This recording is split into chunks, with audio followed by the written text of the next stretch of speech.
Hola amigos, ¿qué tal? ¿Cómo están? ¿Cómo se encuentran? Espero que muy bien. Em, la verdad es que el video anterior terminé muy a la carrera por un tema de tiempos que YouTube puede ser más largo, pero no es la idea. Y pasé, como les digo, muy a la carrera, muy por encima el final de las hostilidades y lo que pasó después del 22 de diciembre cuando se desactivó todo el dispositivo desde aquí argentino. Eh, Como siempre, antes de eso, tengo que mandar todos los saludos correspondientes.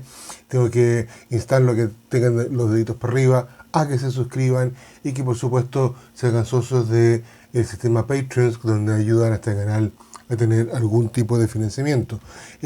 También con Patreon, para otra encuesta, para otro capítulo, vamos a hacer una encuesta a todos los socios de Patreon, porque hay algunas cosas que quiero dilucidar junto con ustedes. Bueno, volviendo a nuestro tema, dijimos que, o terminamos diciendo la vez anterior, que a las 0 horas, a las 12 de la noche, 0 horas del día 22 de diciembre, la máquina de guerra argentina estaba completamente desatada, estaban avanzando, los buques estaban avanzando a sus posiciones establecidas para el primer ataque, lo mismo que las fuerzas terrestres. Y a la 1 de la mañana, el gobierno argentino decide aceptar la mediación papal y frena esta cuestión. O sea, el frenazo no es inmediato, no es que se haya dicho ya para esta cuestión, no. Cuando las naves van lanzadas hay un tiempo bastante para poder frenarla y devolver, no es una cosa instantánea. Pero para efectos de la historia hay que decir que a la 1 de la mañana la Argentina, el gobierno argentino, el gobierno de la Junta de Jorge Rafael Videla, decide aceptar la mediación papal. La pregunta es como obvia. La pregunta es como obvia para decir ¿qué pasó? ¿Qué pasó con esta... ¿Por qué a Argentina de repente se le ocurre parar sin razón alguna? ¿Por qué? Y la verdad es que no hay una respuesta única, no hay una razón clara, pero sí existen varias hipótesis al respecto de lo que pudo haber pasado. A ver, una de las explicaciones, que está muy difundida, es que las malas condiciones atmosféricas o climáticas del Atlántico Sur en esos días, estamos hablando de la isla de los estados, lo cual es cierto porque se corrobora con las cartas sinópticas, las que estamos viendo en pantalla, de aquellos días donde efectivamente hay un frente de mal tiempo, con olas entre 8 y 10 metros, con vientos arrachados de hasta 50 nudos.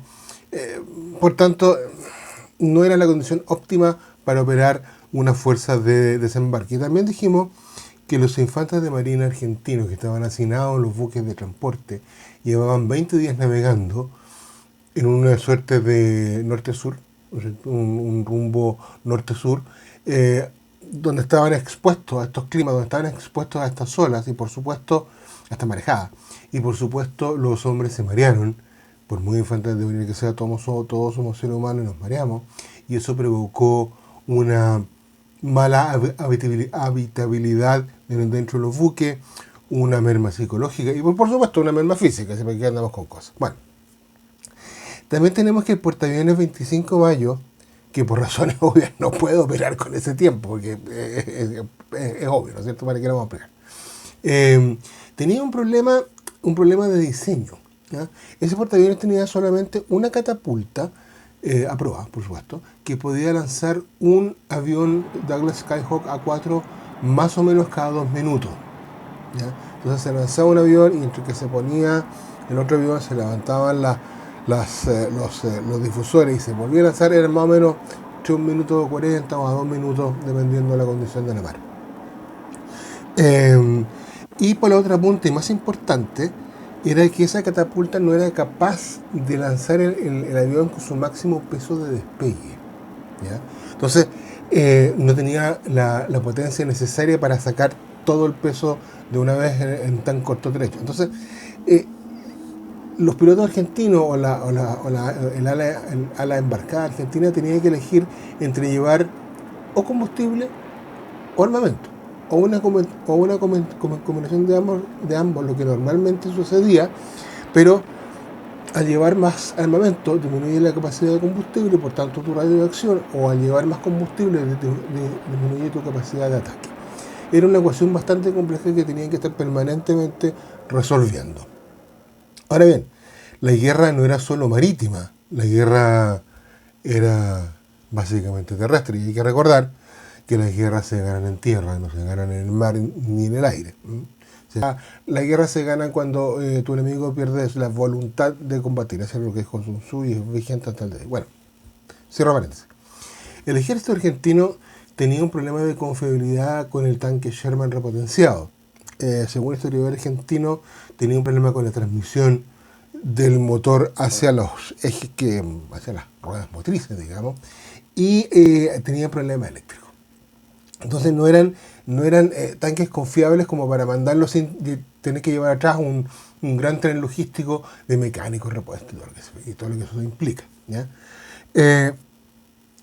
Y otro factor, creo yo, que fue de mucha importancia, es que el mando argentino de repente se dio cuenta, o parte del mando argentino, los halcones, se dieron cuenta de la actitud firmemente decidida y disuasoria por parte del gobierno de Chile. Es decir, si quieren venir, vengan, pero les va a ir mal, ¿ya? Hay varias entrevistas, una de ellas que se le hace a Raúl Castro después de la contienda, donde Raúl Castro dice que los militares argentinos, especialmente Luciano Benjamín Meréndez, tenían esa convicción de que ellos iban a pasar la cordillera, casi montados en un caballo blanco, más o menos, ¿no es cierto? Y lo íbamos a recibir aquí con los brazos abiertos, como bienvenidos los invasores argentinos. Pero con el correr de los días, con el correr de las horas que se iban acercando, se empezaron a dar cuenta de que la actitud era totalmente distinta. Era totalmente distinta. O sea, los chilenos no íbamos a recibir a los argentinos con los brazos abiertos, sino que íbamos a plantear una resistencia o una defensa muy contundente. Por tanto, no les iba a ser fácil, ¿ya? Y esto obedece claramente a la posición disuasoria nuestra, ¿ya? No solamente de la parte del alto mando chileno de las tropas, sino también había una cosa dentro de la sociedad. Ya lo vamos a hablar, ¿ya? A ver, la estrategia defensiva chilena en las zonas, desde la zona central hacia el sur, la parte terrestre, era aguantar la primera embestida, el primer gran ataque, lo mejor que se pudiese, y como obviamente nos iban a sobrepasar por un problema de volumen, se replegaba a una segunda línea de defensa, establecida más atrás que la primera, lo que hablamos antes de la poca profundidad estratégica. Y si esa línea de defensa era superada, nos retirábamos hacia una tercera situación, que era una guerra de guerrillas. Esto era atacar todos los días, a todas zonas, a hostigar a los argentinos que estaban invadiendo en las más distintas zonas, con iniciativa personal de cada uno de los oficiales al mando de los piquetes o de los pelotones o de las compañías que estaban preparando esto, ¿ya? Y también hay que decir que se han hecho innumerables cálculos del potencial cómputo de bajas, ¿ya? Los más serios, los que fueron hechos por estamentos militares, hablan de bajas de 20.000 argentinos, bajas entre muertos y heridos, y entre 12.000 y 15.000 chilenos. Entonces, la pregunta es la siguiente: ¿la sociedad argentina estaba preparada o estaba dispuesta para aceptar estas 20.000 bajas?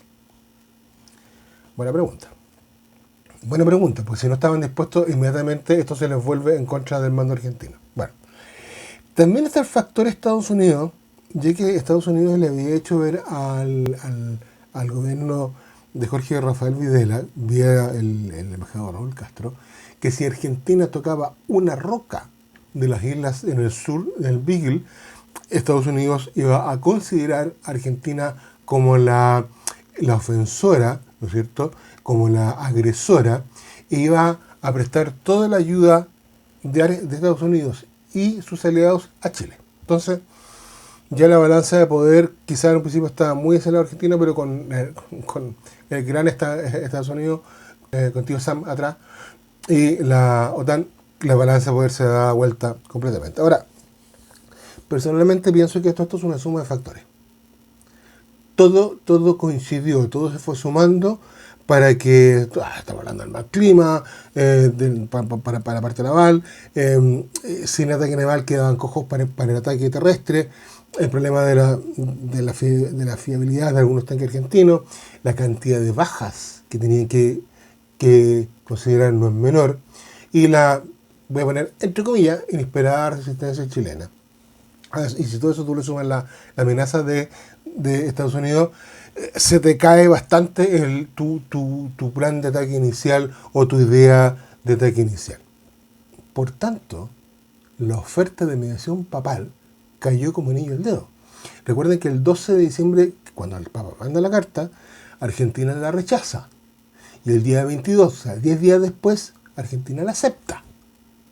Entonces quiere decir que hubo una conversación muy fuerte dentro del mando argentino, dentro de la Junta Militar, para aceptar esta mediación papal que les venía como anillo al dedo para parar toda esta ofensiva. Ahora, hay gente que me dice que la ofensiva fue una artimaña, porque así iban a conseguir lo que ellos querían. A ver, ningún gobierno se va a gastar casi $1.000 millones en hacer una artimaña o una jugada de ajedrez. Si un gobierno militar se gasta $1.000 millones para una ofensiva, hace la ofensiva. Discúlpenme. Ok, cierro paréntesis.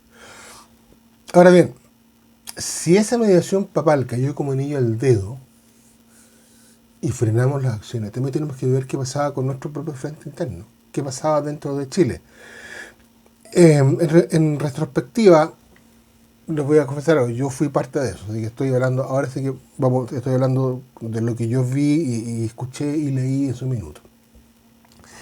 Una de las críticas que yo siempre hago es que a la conducción política de Chile del momento fue la desinformación en que estuvo. Sí, habían titulares del diario, habían algunas noticias, pero nunca con la profundidad y la sinceridad que el momento ameritaba. O sea, nosotros sabíamos que el argentino estaba en el sur, no teníamos idea, que lo teníamos plantado al ladito de la cordillera. Sabíamos que la Armada Argentina, la isla del Beagle, Punta Arenas, pero de ahí para el norte teníamos muy poca información. Entonces, nunca se puso con transparencia y con sinceridad la gravedad de la situación en la que estábamos metidos. Ahora, también hay que decir que de cierta manera estábamos informados por el correo de la bruja, por el murmuro rumor de lo que realmente estaba pasando, pero siempre tomándolo en consideración que era un rumor, no era una verdad absoluta. Yo ahora voy a dar algunos ejemplos, personales de lo que yo vi, de lo que yo escuché en primera persona y de lo que yo leí. A ver, partamos. Un gran amigo de mi papá era ese entonces comandante del Boeing 727 que operaba con la empresa Ladeco, ya desaparecida. Y él contaba la cantidad de vuelos que hacían en la noche.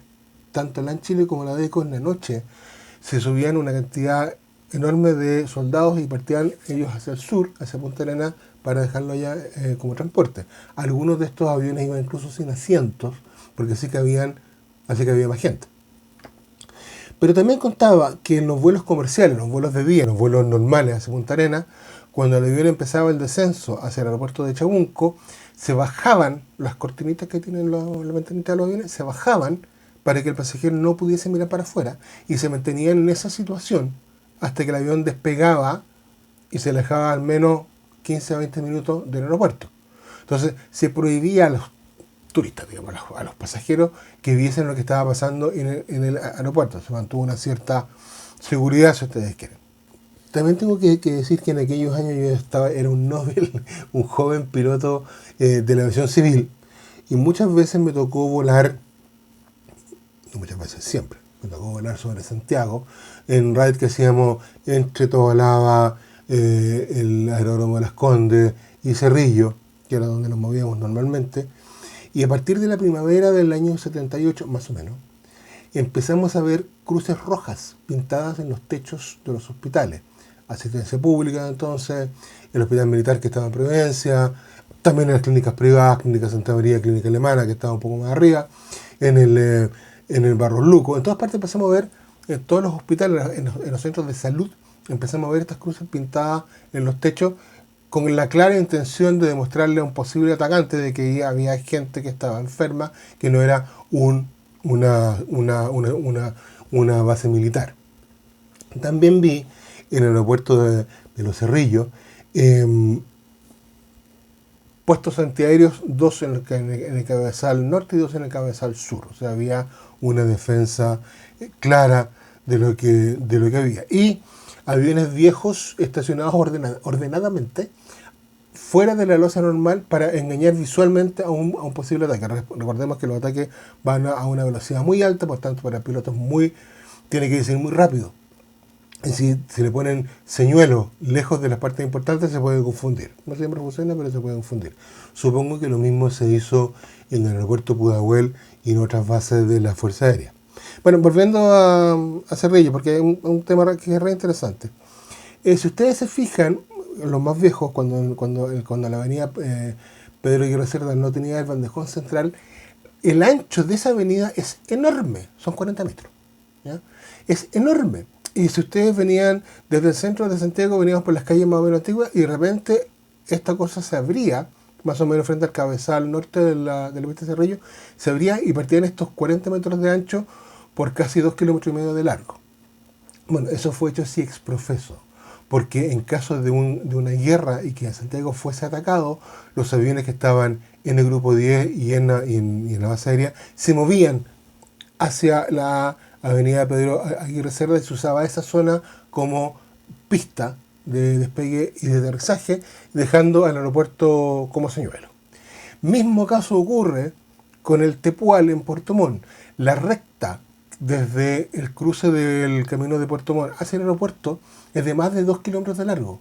Y yo vi, cuando fui a Puerto Montt en febrero del año 79, vi que en ese pedazo de camino habían, no voy a decir hangares, pero pequeñas zonas donde evidentemente estaban guardados los aviones para protegerlos en un caso de ataque. O sea, del camino unas pequeñas bajaditas con una, no eran ramadas, pero sí con unas redes de camuflaje encima que evidentemente podían disimular la presencia de los aviones Hawker Hunter o de los A-37 que operaban en esa zona. Por tanto, había una dislocación. Y así sube y sigue. Así sube y sigue porque todos fuimos viendo esto, todos fuimos siendo un poco partícipes de lo que estaba sucediendo, unos más, unos menos. Y todos nos fuimos informando poco a poco por el correo de la bruja de lo que estaba sucediendo, repito, no a fondo, y esa es la crítica que se le hace a la autoridad del minuto, al gobierno de Jean Pinochet, porque no informó correctamente de todo lo que estaba pasando, sino que nos dejó un poco en la nebulosa. Bueno, para cerrar, para poder llegar al Tratado de Límites de 1984 entre Chile y Argentina, que es el definitivo que nos registra el día de hoy, hay que decir que la mediación papal fue aceptada el 22 de diciembre. El 24 de diciembre, como dijimos en el video anterior, el cardenal Antonio Samoré fue designado por el Papa como mediador entre las partes.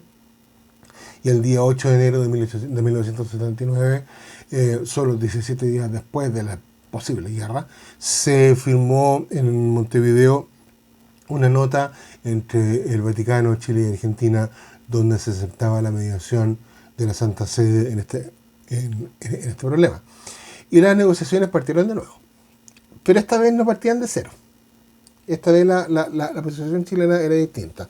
Chile hizo valer la resolución del laudo arbitral de 1977, el que Argentina había declarado insanablemente nulo.